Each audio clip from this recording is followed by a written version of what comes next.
Charlotte Wales 8.3, explaining the components of fitness. So for the Cooper run, we haven't had the accessibility to a big field where we can set out markers, which we would usually do for the 12 minutes. Regularly, we would have cones laid out in a specific square, which we would then measure for meters. Our athlete would then run consecutively for 12 minutes around these cones, and we could add up how many laps they'd completed to work out how many meters they had covered. However, in our instance, we haven't had this accessibility. Therefore, my client was explained to that he should run for 12 minutes as far as he could, and therefore his phone would be able to track how far he'd made it over this distance. Considering that we weren't on a flat pitch, he could have run over hills or down slopes, which would have increased or decreased his speed depending on this. We don't have much control over this at this time, but these are the circumstances we are faced with at the moment. So for the 1 minute sit-up test, you must be sat in this position with your feet firmly flat on the ground.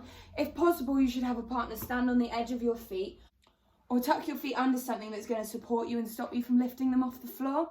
You should then lie flat on your back with your hands either crossed over your chest, behind your head, or placed flat in front of you. You should then complete a full sit-up from the floor to your knees, complete for 1 minute. We then count the amount of sit-ups you've managed to do in this time and compare it to normative data. So for the standing vertical jump, you must be stood directly outside against a flat wall. You should then reach your hand up to as high as you can get it and measure with either chalk or a ruler how far up your hand comes on the wall. You should then bend both of your knees, swing your arms for momentum, jump as high as you can and touch the wall again. You can then measure the distance between your standing height and the height you've jumped to calculate the jump. It should look a bit like this, where you touch the wall and you measure the distance. So for the sit and reach test, you should have a box like this one, or you can sit at the bottom of your stairs and use the staircase.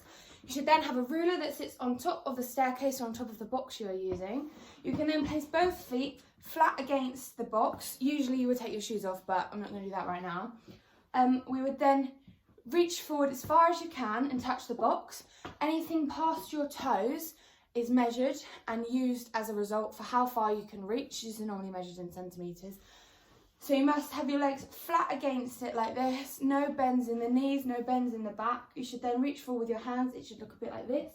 You should be able to hold the position for around 5 seconds, or you can measure it, and we'll do this for the best of 3. So for the hand wall toss, you must be stood against a flat surface. There should be a measured distance between you and the wall. You would normally stand about 5 or 6 paces back from the wall. You would then take your tennis ball or small ball of the same type. I don't have one on me at the moment, but my client did have one on them when they took part in this test. You then toss the ball from one hand, underarm, up against the wall, wait for it to bounce back, and you'll catch it in your alternate hand. You then use the alternate hand to throw the ball, vice versa, and catch it again in the hand you started with. This should then be completed for 30 seconds, where we can count up how many hand wall tosses you've managed to complete in this time. This will then be compared to normative data. So for the 30-metre sprint test, we will measure out 30 metres on a flat surface, where the participant can start one end and race to the other end as fast as they can. So the assessor will stand halfway between the start line and the finish line, where they can easily view both ends. They would count down and get the client to start running from one end to the other. They would then stop the stopwatch when they pass the other line. There needs to be enough space at the finish line so that they don't have to slow down before they end. This should purely be a maximal sprint as fast as the athlete can from one end to the other.